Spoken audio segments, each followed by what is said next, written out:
Hey everybody, today we're talking about the perfect storm, and you've heard us mention this multiple times along multiple channels, but we want to introduce to you kind of how the perfect storm starts, how it develops. If you have a child that is suffering from colic, constipation, gas, reflux, to ear infections, to colds, to if you have a child a little bit older that has, ADHD, sensory processing, anxiety, or even depression, this next few minutes is for you. So let's dive in. So the perfect storm, right? So what is it? So the perfect storm is accumulation of stress. It's that stress stuck on cycle. It's basically nervous system overwhelm. And we're getting into what we see early on in life, and as it progresses and as it builds up steam and momentum, and what that storm looks like when it's really raging. There's a quote that we reference a lot here. It's by Dr. Bruce Lipton, and it says, "You can't be in growth and protection at the same time." So what that means is you have two parts of your nervous system. You can't be in that fight, flight, protection, survival mode, and in the rest, digest, grow mode, right? So if you have a lot of nervous system stress, it's going to be harder for you to digest properly, your immune system to run efficiently, for you to grow and learn your ABCs and process things, your brain to really develop if you're stuck in that survival mode. And so what does a perfect storm look like? So early on with newborns, and now mind you, this perfect storm can start in utero, right? If you have a stressful pregnancy, if you have a death in the family and you moved and you switched jobs, all that stress, right, is imprinted and gets into your child's nervous system as well. So it can start there. What we typically see as a newborn, it's gassiness, it's reflux, constipation. It's what parents tell us is their baby just looks uncomfortable. They look tight. It's the babies that when you hand them over, they're just like one piece. We talked about having cooked noodle versus uncooked noodle. These kids that are starting that storm and have that tension in their fascial system and their nervous system, they're a uncooked noodle. They're really stiff. You can hand them over versus a baby that's nice and loose, that's not in that storm, that has lots of relaxation. You really have to support their head. You have to really cradle them, right? You just can't hand them over. So this is kids that we see with a lot of tension. And because of that tension, obviously, the constipation is a big issue. When they progress, get a few years older, then they grow out of that, right? And this is another thing that we say here is that kids don't grow out of something, they grow into something else. And so when we get past the colic, reflux, those early challenges, then we get into ear infections. And this is another common but not normal part of physiology of growing up. Some will say that the eustachian tubes are horizontal and you're just supposed to get ear infections and it's fine. No, that's not a part of growing up. It's not a normal part of anatomy or physiology or how things should go. Very common, yes, but not normal. And so what that looks like is maybe we had some challenges, early on with some reflux or torticollis. Torticollis is a big one, right? Where we have that default, we're favoring one side. But now they grew out of that and now they're having ear infections, which is a huge source of frustration for a lot of parents. Because what do? We go to somebody, they tell us, so it's ear infections, we go on antibiotics. Great, we're good for like a month. Then it comes back. We go on more antibiotics, then it comes back. And we go more antibiotics, right? So I know a lot of parents that are listening to this have been through that before, been through that cycle of 6-7 rounds of antibiotics. We're still getting them. And then say, okay, you got one more chance. If we do this one more round of antibiotics, then you're gonna have tubes, right? So we're gonna have surgery, right? So that's just stress built up. A child's nervous system isn't able to process those things properly. And we have a whole nother, ear infections is a whole nother talk altogether. So check out our social media and YouTube and things like that to get that. But these are the kids that grow out of some reflux, constipation, now they're in ear infections, and that stress continues to build. As in about that same time, these are our early developers, right? They're holding their head up really high, they are rolling over really early, they're maybe not even crawling, they're scooting, or they're having like one leg up, doing lots of army crawling, and all of a sudden they decide to walk, right? So they're walking at 7-8 months. which is a sign for us. Hate to disappoint those parents that are thinking their kids are really developmentally ahead. It's just tension. It's nervous system tension. It's myofascial tension that they're so wound up. They can't get that cross crawl. Their body isn't, like we talked about before, a cooked noodle where it's nice and flowy. And so the nervous system is creating all that tension in the body that they just had to go upright right away. These are the kids too that are walking on their tiptoes a lot, if you've seen that before too. And so it's just stress. It's stress stuck on. It started as colic or reflux. Now it's maybe in ear infections. And then the next stage, a lot of times, is constant colds and coughs, right? We're constantly getting sick. Feel like our nose is always running. Same thing, stress just moving around. As we get into 5, 6 years old, right? We're getting maybe some behavioral issues, maybe some processing things that are happening that you're seeing, that the teachers are seeing. And these are, again, I don't want to paint the picture that if your child has a couple ear infections, that they're going to have behavioral issues. No, that's not what I'm saying. I'm saying when we get a child in that has some behavioral issues, that has some processing things, emotional dysregulation, a lot of times we can look back at the pregnancy, we look back at early in life and say, okay, there's been a lot of things here. There's been a lot of stress here that's built up, and it's taken on different forms, but it's the same thing. That nervous system is just stressed. Again, you can't be in growth and protection at the same time. So these are the kids that are spending a lot of their life in protection and not in growth. Respiratory infections, bronchitis, over and over again. When we get to 7, 8, 9 years old, that's when we're seeing actually a lot of anxiety. It used to be 10, 12, 13-year-olds that have some anxiety as they go to middle school and junior high. We're seeing that in 8 to 10-year-olds, right? And again, that stress has moved around, and now we're seeing anxiety, and that's part of their perfect storm journey, and that storm is building. And now we're starting to get some, ADHD, OCD, neurological umbrella type diagnosis because of that stress. And that body's been wound up so tight for so long. It's been like the analogy we make is that we want you going down the interstate 60 miles an hour. You can speed up if you need to, right? So if there's a real threat or if you're working out, your body should go into fight or flight. Good.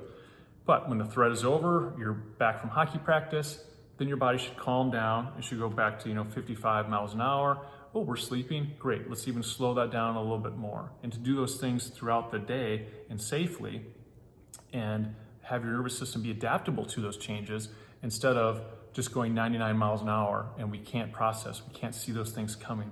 We're just dumping cortisol, we're dumping stress hormones on things to get to the next day. Not to grow and to develop and get these big picture things, we're just getting to the next day. When we get into junior high, all these things are happening, we have sleep challenges, and let's dump some hormones on it. Wouldn't that be fun? So we have all these things happening, all the stress that's been in life, our engine is redlining, we're going 99 miles an hour, and then we're dumping hormones on it. And what we should wear and not wear to school, and social media. Now we have a phone, and now we're on TikTok, and all these things are just overwhelming an already overwhelmed nervous system. We have all this stress that's stuck on, and as we progress, as we get into high school, obviously that gets more under the magnifying glass of social pressures, and these are the kids, and even dating back to 8, 9 years old, I don't have to tell you families, busy, just busy, busy, busy. We're picking up from school, we're going to hockey practice year round, or we're going to dance, and we're going to a band recital, and we're going to play, and we're trying to find time for friends, and we have practice at 10 o'clock at night, 9:30 at night, and then we get home, and we have to do homework, and then we're up at 7:30 to catch the bus or go to school. So all these things are just overwhelming the nervous system instead of being in that growth mode and the brain slowing down and be able to process these things and learn things and develop. We're overwhelming an already overwhelmed system. We can only go so hard, so long. Your body can only redline for so long before the brain does exactly what it should do, and that starts shutting down. And this is when we see depression start to take hold, withdrawal. I'm not going to go out for soccer this year. I don't want to go with my friends. School, grades suffer. I feel like we're just on our phone the whole time. We're not engaged. The brain is doing exactly what it should be doing. It's trying to conserve energy. It's been redlining for 10, 11, 12, 13 years. It's had all these stressors that we talked about. It started with a delivery. It started with colic and reflux, and then we were sick all the time. And then we had this accident, this fall, or whatever it is. And then we had ear infections, and then we had this thing happen over here. And so we're constantly having that stress in our system. And we've been trying to figure it out, and our body's been trying to adapt, but in the process, it's been redlining. It's been going 99 miles an hour. And the brain says, we cannot keep this up. We have to start shutting down. We have to start conserving energy. And that's when we see depressed teenagers, is that we can look back a lot of times and go through that perfect storm. We can start checking some of those boxes, the sequences of things that happen to these kids, and then we look back and we say, oh, okay, no wonder we're here. We've had a lot of stuff in that nervous system, a lot of stains, what we call it, on the nervous system.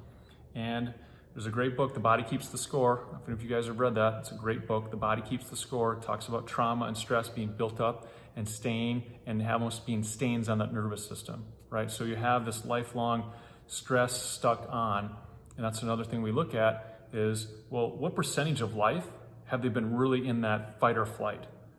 Has it been 10% where everything was rainbows and butterflies and then just something happened? Usually not. Usually it's accumulation of things. We can look back and say, wow, they've been stressed out for 10, 12, 13 years. Something had to give. Something's going to have to give. And so that's when we get, unfortunately, a lot of these kids that are getting depressed. What can a chiropractor do, right? So chiropractor's talking to you about anxiety and depression in teenagers. Well, one, if your child is early in that storm, where you've had a lot of ear infections, or we have a colic, gassy baby, that's the time to get checked and see where that stress is and see how much of it's there, right? Or if your child is in ADHD and we're 8, 9, 10, 12 years old, let's also look at that and unpack some of that history and that story of your child. The one thing that we rely on a lot is our neurological scans. And so we run 3 scans. One is HRV, maybe you've heard of that, heart rate variability. That can give us a really good overall picture of how the engine is running, how the nervous system is doing. Is it in fight or flight? Is it low battery, where we've been running hard for so long and the body's starting to shut down? We do a surface level. Again, these are all surface level EMG. And so we're saying, okay, what is the body telling the brain? Is it nice, symmetrical, coherent, calm messages? Or is the body just yelling at the brain, asymmetrical, incoherent noise, what we say? Well, then the brain is going to process that and it's going to spit out noise, right? So we can see that. And we also run a thermal scan, which can show specific areas of stress. In a newborn, a lot of times it's C1, C2 due to the birth process. If we have ear infections, that's a lot of C1, C2 area because of the proximity of the ears. Every child's a little bit different. We had a young man in here the other day where he had the trifecta. He had C1, C2 that lit up on the thermal. He had T8, so thoracic, T8, T9. That's adrenals, right? We talk about adrenal and going so hard for so long, that adrenal fatigue. That's another stress response area. And then L4, L5 lit up too. And that's another parasympathetic, again, growth, development, digestion part of his nervous system. All 3 key areas of his nervous system showed up on that thermal as areas of stress. There's no wonder that he is having some of the challenges that he's having, because those key areas are stress. So we really rely on the scans.